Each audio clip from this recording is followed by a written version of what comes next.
Aries, the remix. Aries,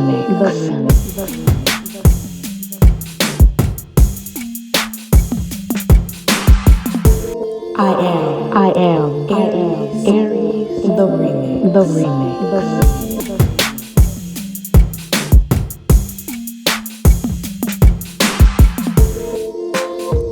I am Aries, the remix.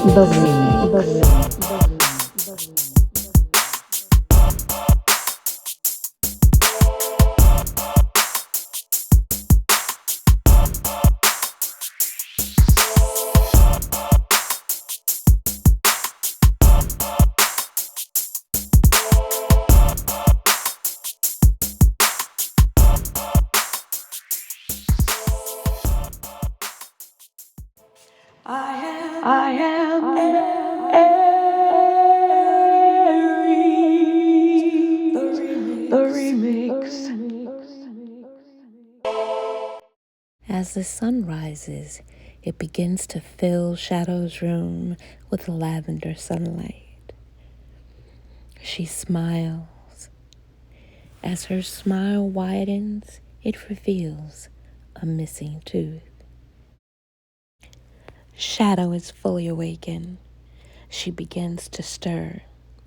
Bubbling over with joy, she peeks out her bedroom door to make sure she is alone. As she walks back to her dresser, she reminisces over the nightly visions she had. Then she bends down and gives the tightest hug to her Q, saying yet again, "I love you, Q. You are the bestest friend ever." In a flash, Shadow is fully dressed, not in the outfit that was placed out the night before. Two crooked ponytails wrapped in blue ribbons, a summer dress, and shoes in hand, where she's coming down the staircase with Q right behind her and straight out the door.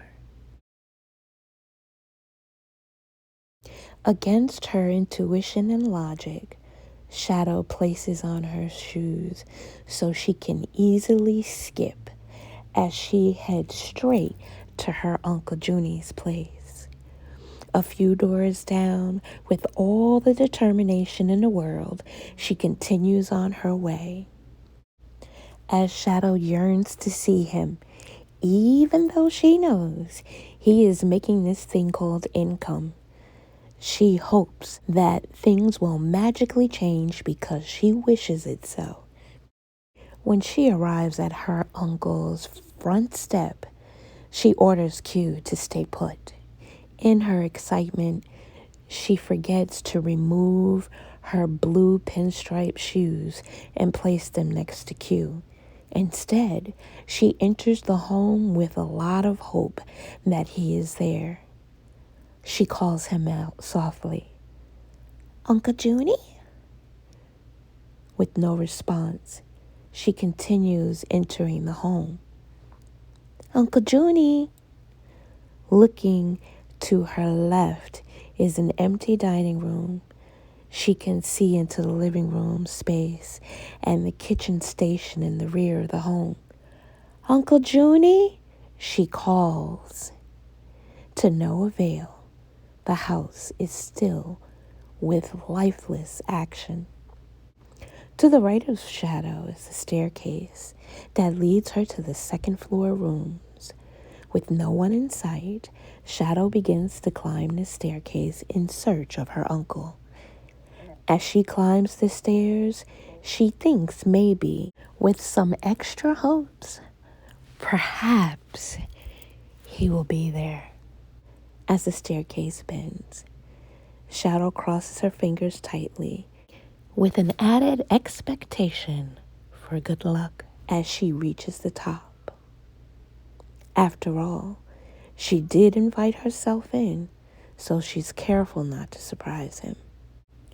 Her body is crouched down low, so low that she places her left hand and her right foot on the landing. Then Shadow slowly looks around the corner toward her uncle's room and whispers, "Uncle Junie?"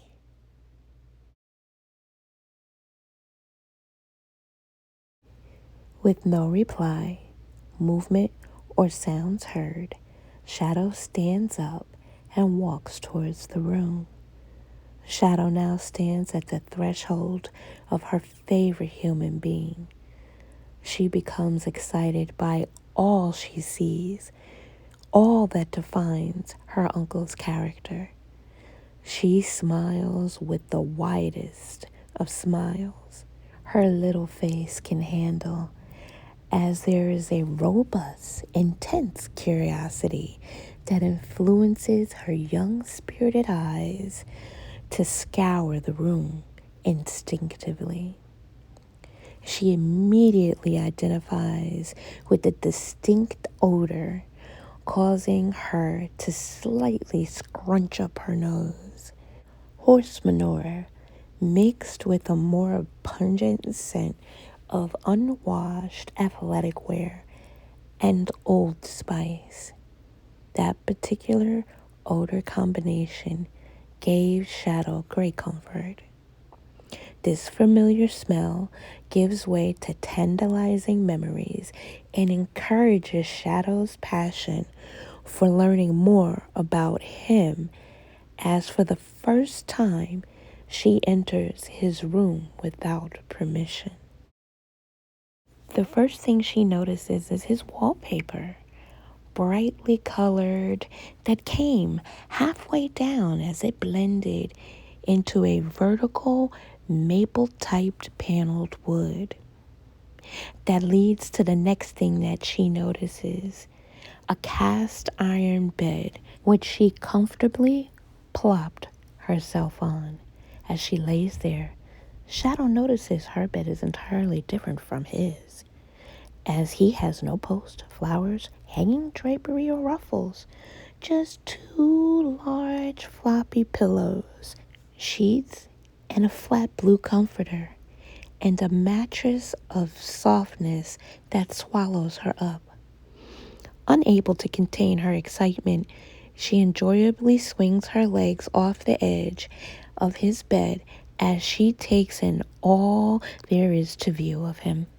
However, Shadow notices just past the bed are unusual looking knobs on the wall, one of which seems to carefully hang an Air Force uniform, as the Air Force uniform cap lays atop on a shelf. Then she sees a designated door cut into the panel.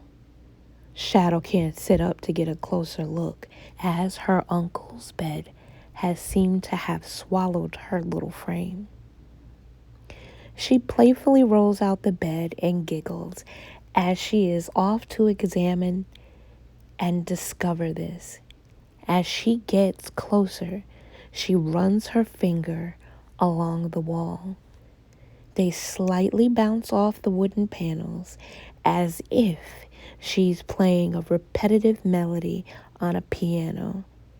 As she heads straight to the cut lines that form on the door, she closely inspects the craftsmanship, then notices that the cast iron latch that is locking the door.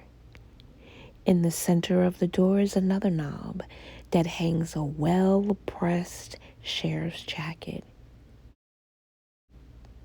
There is no doubt that this is her uncle's room.